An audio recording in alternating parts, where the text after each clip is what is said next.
Good morning. Welcome back to Oklahoma.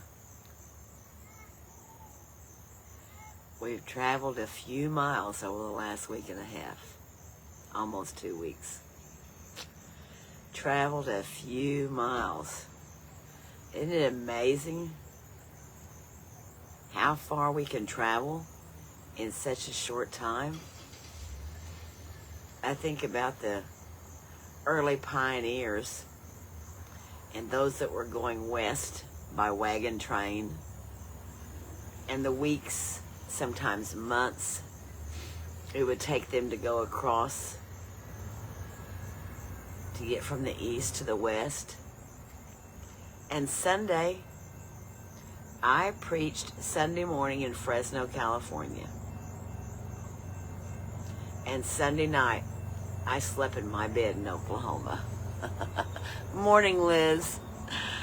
Welcome, my friend, to Oklahoma. I have to give place to the train for just a moment.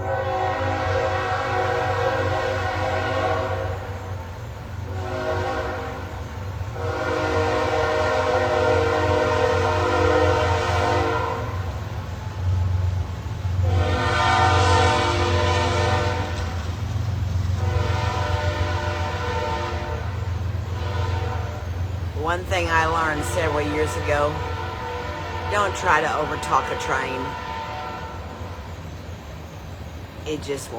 It won't work. So I let the train have their way and then let them go on. But as I was saying, I preached Sunday morning in Fresno, California. But Sunday night, I slept in my bed in Oklahoma. And so, I mean, that's quite a trip to make in one day. But God is good and God is faithful. And I'm so thankful for the trip that He let me make to California, and the many friends that I got to be with, and the services I got to be in, and the beauty I got to see.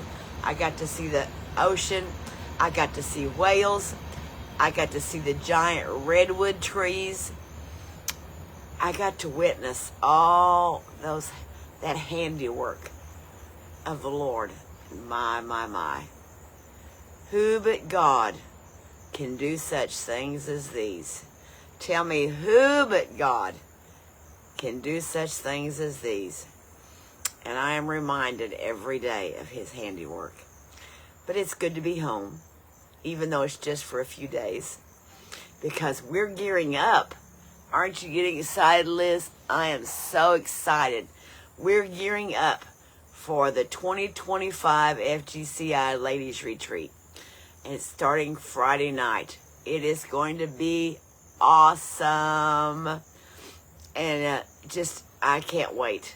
And not because of me, but because of the Lord and the ladies, of what God's going to do. He's going to bring women to the well. He's going to bring women to the well, and they're going to receive that living water. And so I am excited, not only for them, but for me. I'm going to go to the well too. I want to go get a drink. And it's going to be an exciting time. So, if you haven't registered, and you are within driving range of St. Robert, Missouri, which is basically the same as Fort Leonard Wood, Missouri. They're just like, twin cities. You are welcome to join us Friday night and Saturday morning at the Hampton Inn for a wonderful, wonderful ladies' retreat. In the meantime, let me share with you what the Lord spoke to my heart last night.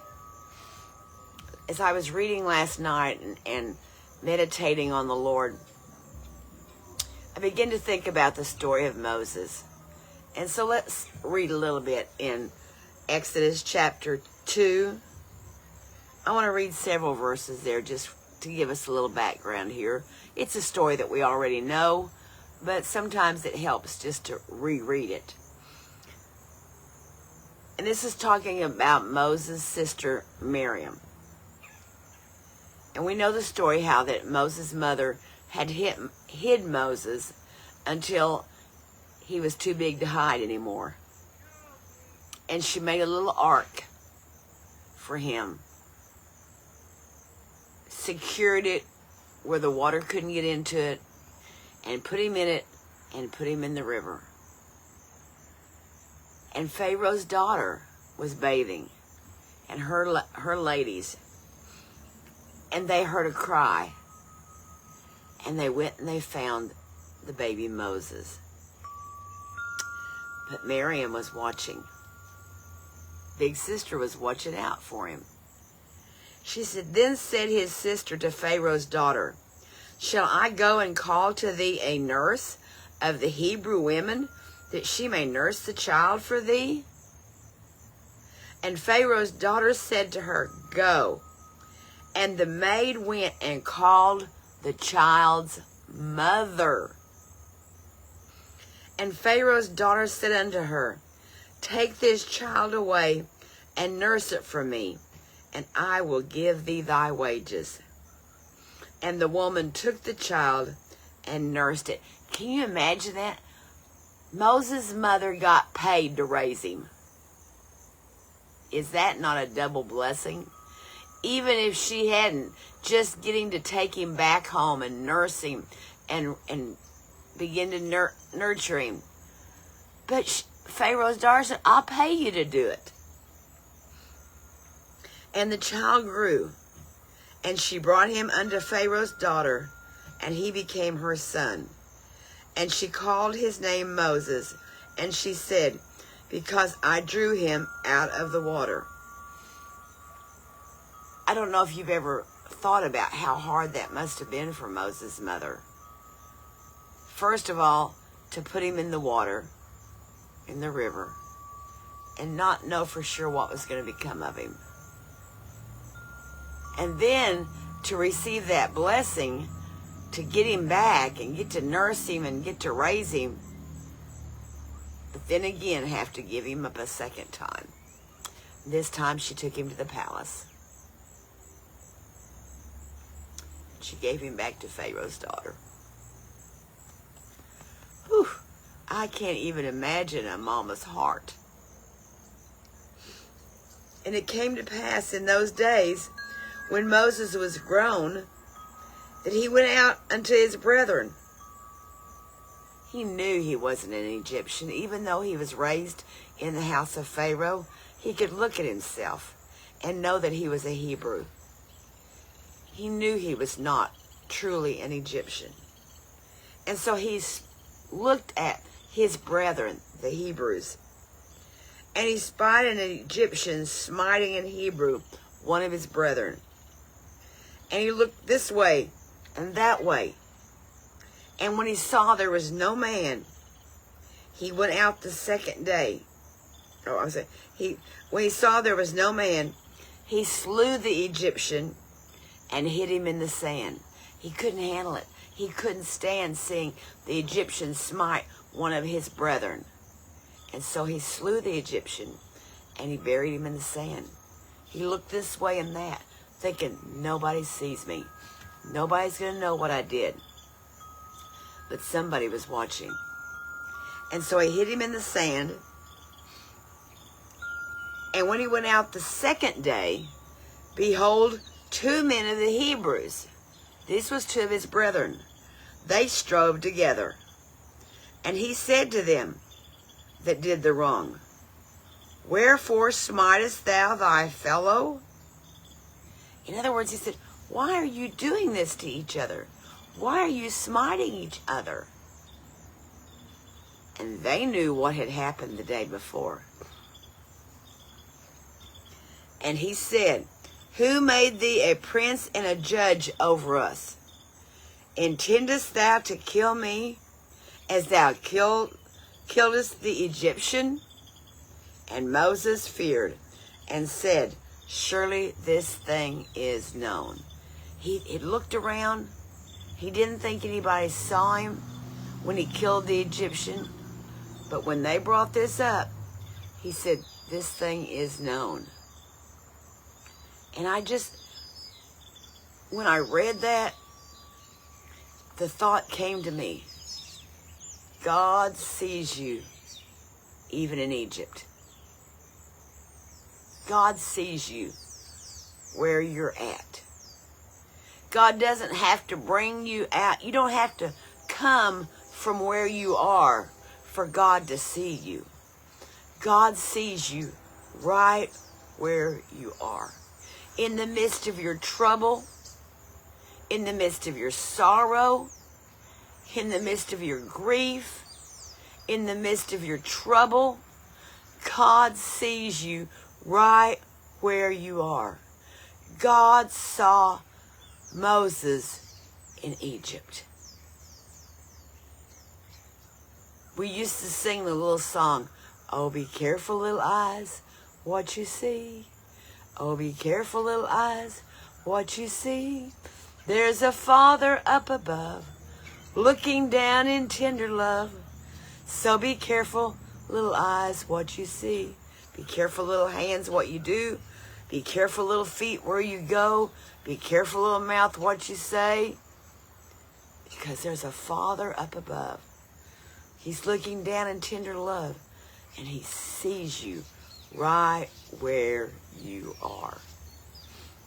You may think, God doesn't see me. God doesn't know where I am. But I've come this morning to tell someone, God sees you in Egypt. You may have strayed away. Someone may be listening to this that thinks, I wish I was where I used to be with God. But God doesn't see me anymore. I need to tell you this morning, God sees you, even in Egypt. He knows my name, every breath that I take, every prayer that I pray. I know I'll be just fine. And the train found me again, because he knows my name.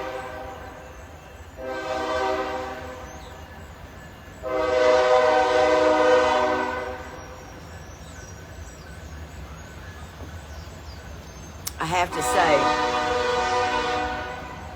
I didn't miss the trains in California.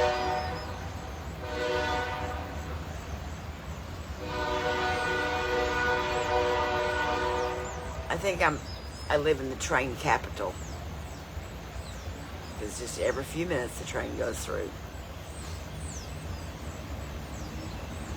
But God sees you this morning. God knows where you are.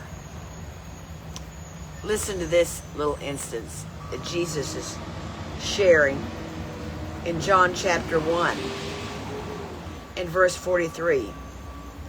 The day following, Jesus would go forth into Galilee, and findeth Philip, and saith unto him, Follow me. Now Philip was of Bethsaida, the city of Andrew and Peter.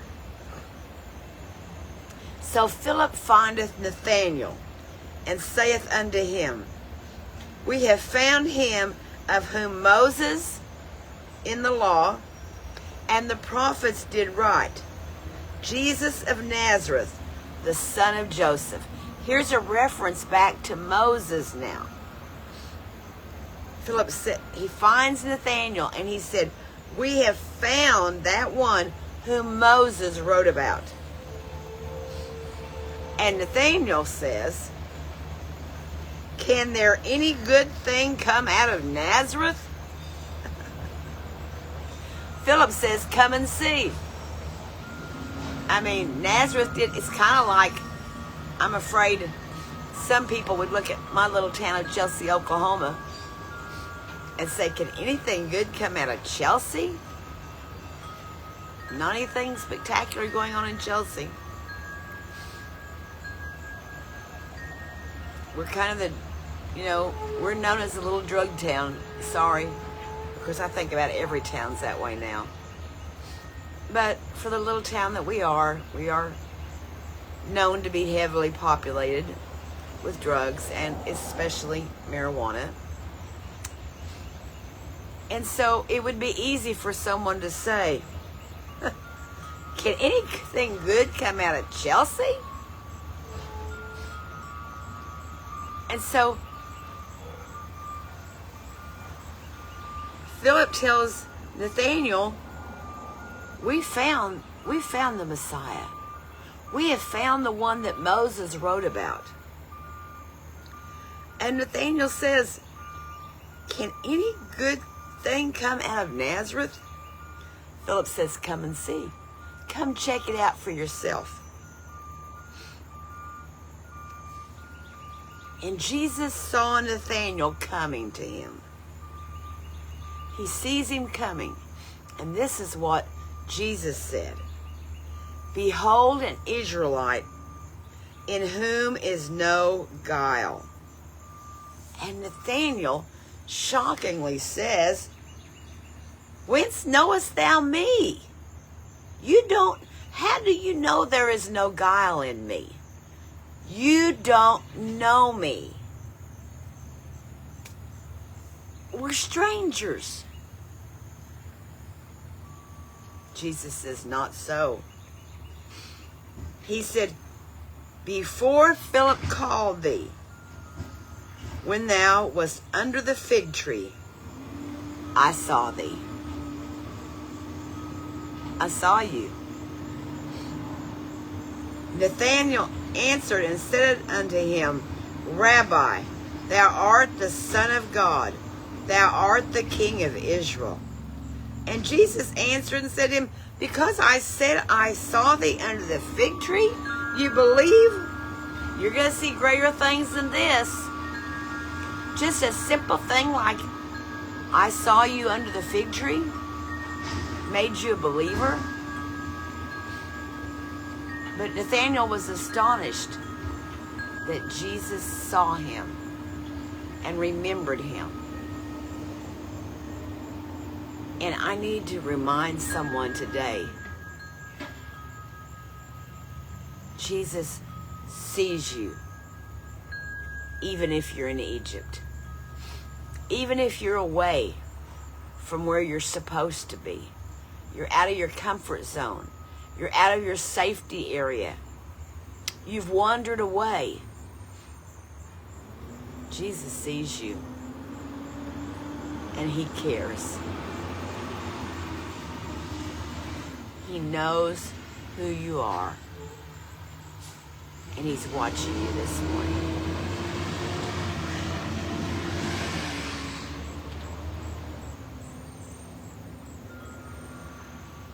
Even though the enemy has tried to tell you, God doesn't know where you are.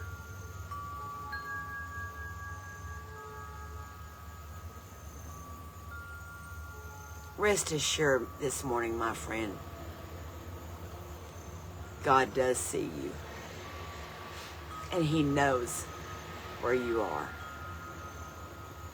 Just like he saw Moses, just like he saw Nathanael, God sees you today. In the midst of your trouble, in the midst of your problems, in the midst of the perplexities of life, God sees you in Egypt.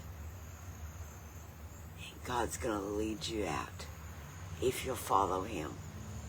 There came a day when God told Moses, it's time to leave Egypt. And you're going to lead my people out. My aunt and uncle, my uncle was a preacher, and occasionally they would sing together. And this old song just came to my mind that they always sang. I know my Lord's gonna lead me out. I know my Lord's gonna lead me out. I'm gonna pray and do the best that I can, for I know my Lord's gonna lead me out of this pilgrim land. There came a day when God told Moses, we're leaving Egypt. And can I tell you this morning, you may feel like you're in Egypt. But if you'll pray and do the best you can, there'll come a day God's going to lead you out of Egypt. And he's going to take you right straight into the promised land. Because he sees you. Those are my simple thoughts this morning for Taco Tuesday, right back here in Oklahoma. So, it's a nice crisp fall morning, and it's good to be home. Even though I had a wonderful trip to California, it's good to be home on my front porch again. God bless you today. Be encouraged. When the enemy says God doesn't see you, God doesn't know where you're at, say, oh yeah, God saw Moses down there in Egypt, and he saw Nathaniel under the fig tree, and he sees me right where I am today. God bless you. Have a great day. Share this with someone.